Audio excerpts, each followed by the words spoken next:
এটাই সিঁড়ি, এটা ওঠা সিঁড়ি।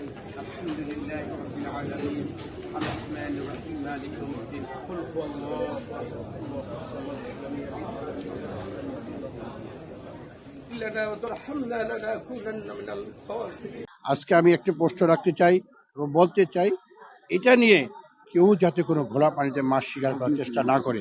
আমরা সেই জিনিসটার জন্য আমরা আসছি। আমরা এই পরিবারের সাথে গতকালকেও আমি আপনাদের মাঝে এখানে এসেছি এবং পরিবারের সাথে ছিলেন, তাদের সাথে কথা বলেছি। ঈদের পর এই পরিবারটা আসবে, আমরা আবারও ঈদের পর দিন এই পরিবারের সাথে আমরা থাকবো। আমরা সবসময় তাদের পাশে আছি। আসলে আপনার স্পেসিফিক মুন্সিগঞ্জের বিষয় না, ধর্ষণ তো বুঝেন এটা একটা বর্বরচিত ঘটনা।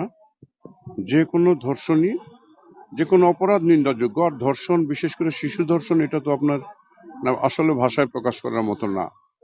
তা আমি শুধু বলবো, শুধু মুন্সিগঞ্জের দিক দিয়ে না, সমগ্র দেশে এইরকম ঘটনার আমরা তীব্র নিন্দা জানাই এবং ভবিষ্যতে যাতে না ঘটে অবশ্যই আমাদের সরকার এ ব্যাপারে পদক্ষেপ নেবেন। আমি মনে করি এটা আমাদের সামাজিক দায়িত্ব, আমরা সবাই মিলে সচেতন হব।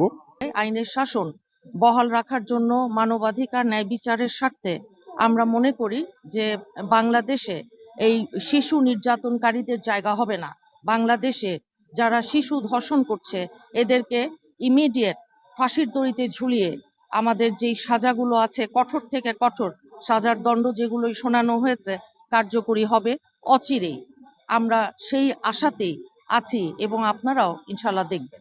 একটা নির্লজ্জ, জঘন্যতম, বর্বরচিত একটা পাশবিক একটা ঘটনা। এটার জন্য জাতি আমরা অনুতপ্ত।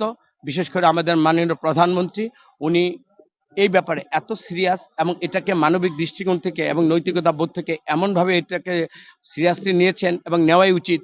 উনি সাথে সাথে পরিবারের কাছে ছুটে গিয়েছেন এবং আমরা যারা স্থানীয় নেতৃবৃন্দ, যেহেতু এখানে কবরস্থ হয়েছে, আমরা এখানে এই যে আমাদের শরফতুল শফু, আমাদের মানু ভাই, আমাদের এই যে উপস্থিত আমাদের মহিলা এমপি মুন্নি ভাই সহ আমাদের যুবদল, ছাত্রদল, সমস্ত নেতৃবৃন্দ আমরা এখানে এসেছি। কেন? সেটা হলো যে আমরা এটার অতি দ্রুত, যেটা গভর্নমেন্ট মানে ইতিমধ্যে কিন্তু ঘোষণা দিয়েছে যে দ্রুততম সময়ের মধ্যে এটা একটা বিচার হবে। তো আমরা বিচারের ব্যাপারে এবং সার্বিক এই পরিবারের দায়িত্ব নিয়ে মাননীয় প্রধানমন্ত্রী সার্বিক একটা দেখভাল করছেন এবং আমাদেরকেও নির্দেশনা দিয়েছেন যে সার্বিকভাবে আমরা যেন এটার জন্য সার্বক্ষণিক আমরা খেয়াল রাখি। সুতরাং আমরা সবসময় এই পরিবারের সাথে থাকব। আমরা এই পরিবারের পাশে থেকে থেকে তার যে অপূরণীয় ক্ষতিটা হয়ে গেল, আমরা সবাই এই ব্যাপারে আন্তরিক। মাননীয় প্রধানমন্ত্রী, আমরা সবাই আন্তরিক। আমরা